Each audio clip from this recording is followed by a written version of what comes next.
ചെറുപുഴ അയ്യപ്പ ക്ഷേത്രത്തിലെ തൂണുകളിൽ ദേവീദേവന്മാരുടെ ശില്പങ്ങൾ ഒരുങ്ങി. ഫോട്ടോഗ്രാഫറും ശില്പിയുമായ സന്തോഷ് മാനസമാണ് ജീവൻ തുടിക്കുന്ന ശില്പങ്ങൾ നിർമ്മിച്ചത്. ക്ഷേത്രത്തിൽ നടക്കുന്ന ചടങ്ങിൽ ഇന്ന് ശില്പങ്ങളുടെ സമർപ്പണം നിർവഹിക്കും.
ചെറുപുഴ അയ്യപ്പ ക്ഷേത്രത്തിൽ ഒരുക്കിയ ശില്പങ്ങൾ ഇന്ന് ക്ഷേത്രത്തിൽ സമർപ്പിക്കും. 16 തൂണുകളിൽ 16 ദേവീദേവന്മാരുടെ മനോഹരമായ ശില്പങ്ങളാണ് സന്തോഷ് മാനസം നിർമ്മിച്ചത്. 10 മാസം കൊണ്ടാണ് 16 ശില്പങ്ങൾ നിർമ്മിച്ചത്. ഈ വർഷം ജനുവരി ആദ്യ ഭാഗത്താണ് എന്നോട് ഇവർ അമ്പലങ്കാർ ഈ ശില്പ നിർമ്മാണത്തെക്കുറിച്ച് സംസാരിച്ചത്, ശില്പം ഉണ്ടാക്കുന്നതിനെക്കുറിച്ച് സംസാരിച്ചത്. അപ്പോൾ എൻ്റെ മുമ്പിൽ അന്നേരം ശരിക്കും പറഞ്ഞാൽ 10 മാസവും 16 ശില്പങ്ങളുമാണ്. ഈ 10 മാസം കൊണ്ട് 16 ശില്പങ്ങൾ നിർമ്മിക്കുക എന്ന് പറഞ്ഞാൽ ഭയങ്കര ഒരു ടാസ്ക് ആയിരുന്നു. കാരണം എൻ്റെ ഒന്നിച്ച് 4 ആർട്ടിസ്റ്റുകളുണ്ടായിരുന്നത്. ഒന്ന് പ്രണവ് കാരന്തട്ടിൽ, ഒന്ന് ഷിനു പാടിച്ചാൽ, പിന്നെ സന്തോഷ് കൂട്ടത്തുപറമ്പിൽ, അങ്ങനെ 3 ആർട്ടിസ്റ്റ് ഞാനും കൂടെയാണ് ഈ ശില്പം ഉണ്ടാക്കിയത്. ക്ഷേത്രത്തിൻ്റെ മുന്നിലെ തൂണുകളിലാണ് ശില്പങ്ങൾ സ്ഥാപിച്ചിരിക്കുന്നത്. ശില്പങ്ങൾ പൂർണ്ണമായും ഫൈബർ ഗ്ലാസുകളിലാണ് നിർമ്മിച്ചിരിക്കുന്നതെന്ന് ഫോട്ടോഗ്രാഫറും ശില്പിയുമായ സന്തോഷ് മാനസം പറഞ്ഞു. ഇത് പൂർണ്ണമായിട്ട് ഫൈബർ ഗ്ലാസ്സിലാണ് ശില്പം നിർമ്മിച്ചത്. ആദ്യം മെഴുകിൽ നിർമ്മിക്കും, അതിനുശേഷം അതിൻ്റെ മോൾഡ് ഉണ്ടാക്കി ഫൈബറിലേക്ക് കാസ്റ്റ് ചെയ്തിട്ടാണ് ശില്പങ്ങളൊക്കെ ഉണ്ടാക്കിയിരിക്കുന്നത്.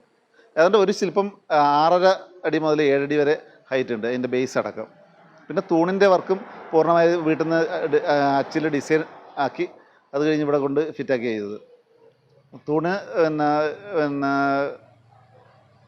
തൂണിൻ്റെ വർക്ക് അങ്ങനെ ചെയ്തിട്ടുള്ളത്. തൂണിൻ്റെ ഫിനിഷിങ്ങും ഒരു മാറ്റ് ഫിനിഷിങ്, ഒരു കരിങ്കലിൻ്റെ രൂപത്തിലാണ് ചെയ്തിട്ടുള്ളത്. പിന്നെ ശില്പം മെറ്റാലിക് ഫിനിഷിങ്ങിലാണ് പൂർത്തിയാക്കിയിട്ടുള്ളത്. ക്ഷേത്രത്തിൻ്റെ തൂണുകൾ കരിങ്കൽ മോഡലിലാണ് നിർമ്മാണം പൂർത്തിയാക്കിയത്. ശില്പങ്ങൾ ആദ്യം മെഴുകിൽ നിർമ്മിച്ച ശേഷം കമ്മിറ്റിയെ കാണിച്ച് ഇതിൽ വേണ്ട മാറ്റങ്ങൾ വരുത്തിയാണ് നിർമ്മാണം പൂർത്തിയാക്കിയതെന്നും സന്തോഷ് മാനസം പറഞ്ഞു. ക്ഷേത്ര കമ്മിറ്റി ആദ്യം എന്നോട് ഇവിടെ വേണ്ടുന്ന ശില്പങ്ങളുടെ എന്തൊക്കെ ശില്പങ്ങൾ വേണമെന്ന് കൃത്യമായി പറയും. ഞാൻ ഓരോ ശില്പങ്ങൾ മെഴുകിൽ നിർമ്മിച്ച് കമ്മിറ്റിയെ കാണിച്ചു വേണ്ട മാറ്റങ്ങൾ, നിർദ്ദേശങ്ങൾ അനുസരിച്ച് മാറ്റങ്ങൾ വരുത്തി അങ്ങനെയാണ് ശില്പം ചെയ്തത്. കഴിഞ്ഞ 10 മാസത്തെ കഠിനമായ പ്രവൃത്തിയുടെ ഭാഗമായിട്ടാണ് ഇത് പൂർത്തിയാക്കാൻ സാധിച്ചത്. ദൈവത്തിൻ്റെ ഒരു അനുഗ്രഹമാണ് 10 ദിവസം മുമ്പ് തന്നെ നിർമ്മാണം പൂർത്തിയാക്കി സ്ഥാപിക്കാൻ സാധിച്ചതെന്നും സന്തോഷ് പറഞ്ഞു. 10 മാസം കൊണ്ട് എങ്ങനെയാ രാപ്പലില്ലാതെ മറ്റൊരു വർക്കും ചെയ്തിട്ടില്ല എന്നുള്ളതാണ്. ഈ കഴിഞ്ഞ 10 മാസം ഇത് മാത്രമായിരുന്നു എൻ്റെ മനസ്സിലും, രാത്രിയിലും പകലും ഇത് തന്നെ മനസ്സിൽ ഉണ്ടായിരുന്നു. അങ്ങനെ ആണ് ഇത് ഒരു അയ്യപ്പൻ്റെ കടാക്ഷം കൊണ്ടാണ് ഈ സമയത്ത് എനിക്ക് കൃത്യമായി ഈ ഒരു പറയുന്നതിനേക്കാൾ 10 ദിവസം മുമ്പ് എനിക്കിത് സ്ഥാപിക്കാൻ വേണ്ടി സാധിച്ചു എന്നുള്ളത് വലിയൊരു ഭാഗ്യമാണ്. നിർമ്മാണ ഘട്ടത്തിൽ ഒരുപാട് പേരുടെ സഹായം ലഭിച്ചതായും ഇതിനെല്ലാവരോടും നന്ദിയുണ്ടെന്നും സന്തോഷ് മാനസം പറഞ്ഞു. അപ്പോൾ എനിക്ക് നന്ദി പറയാൻ ഒരുപാട് പേരുണ്ട്. ഇപ്പോൾ പ്രധാനമായിട്ട് ഞാൻ പറഞ്ഞ പ്രേംപി ലക്ഷ്മൺ, അതേപോലെ ചിത്രാഞ്ജലി ശ്രീനിയേട്ടൻ, ഇവരുടെയൊക്കെ ഒരു കൃത്യമായിട്ടുള്ള നിർദ്ദേശങ്ങളും ഒക്കെ എനിക്ക് ഉണ്ടായിരുന്നു ഓരോ വർക്ക് ചെയ്യുമ്പോഴും. പിന്നെ എൻ്റെ ഒന്നിച്ച് പ്രവർത്തിച്ച ഒരുപാട് പേര്. പിന്നെ ഏറ്റവും സങ്കടം കൂടിയുണ്ട് ഈ അവസരത്തിൽ. എൻ്റെ പ്രിയപ്പെട്ടൊരു സുഹൃത്ത് പ്രജീഷ് ചുണ്ടേ നഷ്ടമായ ഒരു നിമിഷം കൂടിയാണ്. അതും ഈ അവസരത്തിൽ ഞാൻ ഓർക്കുകയാണ്. ആദ്യമായിട്ടാണ് ഇത്രയും അധികം ശില്പങ്ങൾ ഒന്നിച്ചു നിർമ്മിക്കുന്നതെന്നും നാട്ടുകാർ പ്രാദേശികമായ കലാകാരന്മാർക്ക് അവസരം നൽകണമെന്നും സന്തോഷ് പറഞ്ഞു. എനിക്ക് അത് ശരിക്കും എല്ലാ ക്ഷേത്ര കമ്മിറ്റി അതുപോലെ ഈ ക്ലബ്ബുകളൊക്കെ പറയാനുള്ളത് നമ്മുടെ പ്രാദേശികമായ കലാകാരന്മാർക്ക് എപ്പോഴും ഒരു പ്രാധാന്യം കൊടുക്കണം. അത് അവരുടെ നാട്ടിൽ അവർക്ക് ഒരു സാഹചര്യം അല്ലെങ്കിൽ കൊടുത്തില്ലെങ്കിൽ അവർക്ക് വേറെ എവിടെയും സാഹചര്യം കിട്ടില്ല. അപ്പോൾ പ്രാദേശികമായ കലാകാരന്മാർ എപ്പോഴും അതാത് പ്രദേശത്തെ ആൾക്കാർ ഉയർത്തി കൊണ്ടുവരണമെന്ന് എനിക്ക് പറയാനുള്ളത്. ഇന്ന് വൈകുന്നേരം 5 മണിക്ക് ക്ഷേത്രത്തിൽ നടക്കുന്ന ചടങ്ങിൽ വച്ച് തന്ത്രിയാണ് ശില്പം സമർപ്പണം നടത്തുന്നത്.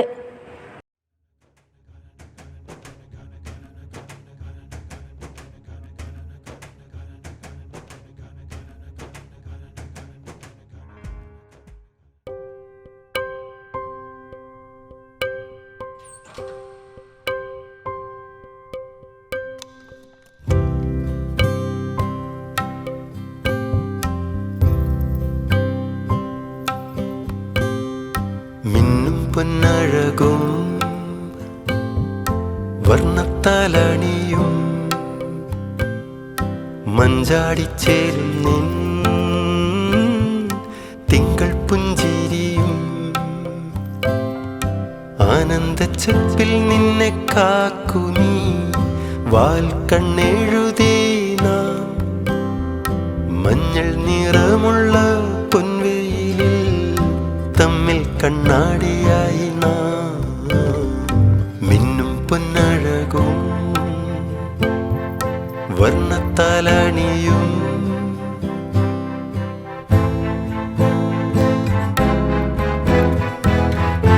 മായുന്ന കിനാവിലെ മാറുന്ന മൺപാതയിൽ ഒന്നും പറയാതെ എങ്ങോ നാം പോയി മറയവേ എന്നാലും എന്തോ തമ്മിൽ നമ്മെ ചേർക്കവേ